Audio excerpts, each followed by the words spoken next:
আসসালামু আলাইকুম, টাইম ট্রাভেলের পক্ষ থেকে স্বাগতম। Hello everyone. বলা হচ্ছে সিদেম শাহ জমিদার বাড়ির কথা। আজ আমরা এসেছি ইতিহাসের সাক্ষী হয়ে দাঁড়িয়ে থাকা এক প্রাচীন জমিদার বাড়িতে। নরসিংদীর পলাশ উপজেলার ডাঙ্গা গ্রামে অবস্থিত সিদেম শাহ জমিদার বাড়ি। এক সময়ের সমৃদ্ধ জমিদার বাড়ির ভগ্নদশা আজ আমাদের ফিরিয়ে নিয়ে যায় 19 শতকের শেষ ও 20 শতকের শুরুর দিনগুলোতে। সিদেম শাহ ছিলেন একজন সাধারণ জমিদার। বিশাল জমিদারি না থাকলেও তিনি ছিলেন প্রজাদের সুখ দুঃখের সঙ্গী। স্থানীয়দের মুখে শোনা যায় তিনি ছিলেন প্রজাবৎসল এবং দয়ালু। তার নির্মিত স্থাপত্যগুলো আজও নজর কাড়ে। সময়ের সাথে জৌলুস হারালেও ইতিহাসের সাক্ষী হয়ে দাঁড়িয়ে আছে এই জমিদার বাড়ি।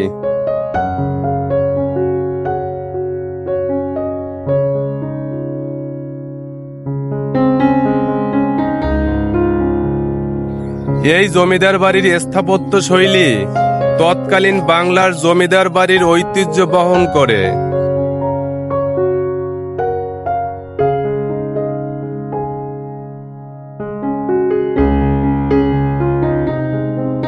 দেয়ালে খোদাই করা কারুকার্য আজও পর্যটকদের মুগ্ধ করে।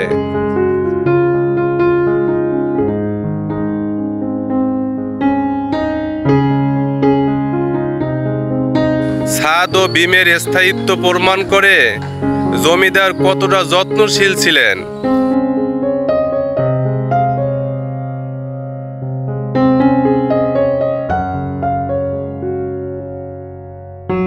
তার নির্মিত স্থাপত্যগুলো আজও নজর কাড়ে।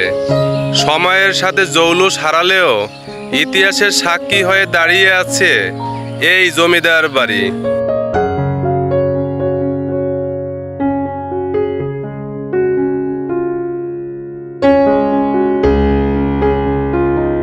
মন্দিরের দেয়ালে খোদাই করা কারুকার্য আজও পর্যটকদের মুগ্ধ করে।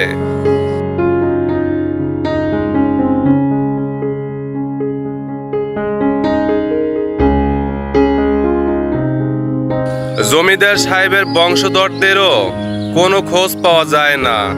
কালের গর্ভে হারিয়ে গেছে এক সমৃদ্ধ ইতিহাস।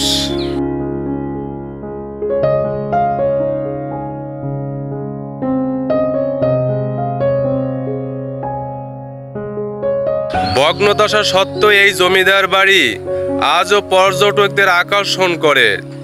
দূর দূরান্ত থেকে মানুষ আসে ঐতিহাসিক স্থাপনাটি এক নজরে দেখার জন্য।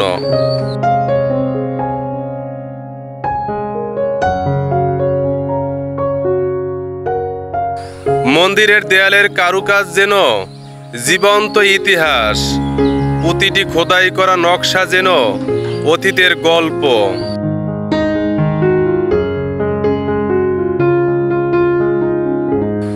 আজ অবহেলায় এই জমিদার বাড়ির সৌন্দর্য ক্ষীণ হয়ে গেছে। অযত্ন আর অবহেলার ছাপ স্পষ্ট।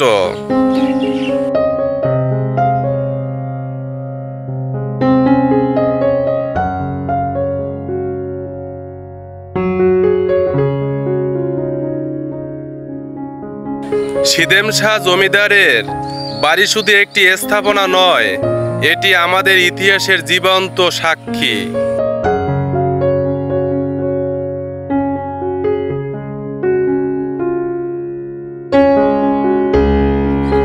এক সময় এখানে জমিদার ও তার পরিবারের সদস্যরা প্রার্থনা করতেন।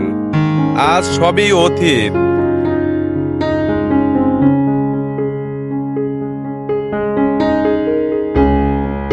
যদি এই ভিডিওটি ভালো লেগে থাকে তাহলে অবশ্যই লাইক, কমেন্ট এবং শেয়ার করবেন।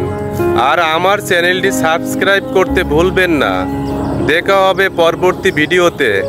আল্লাহ হাফেজ।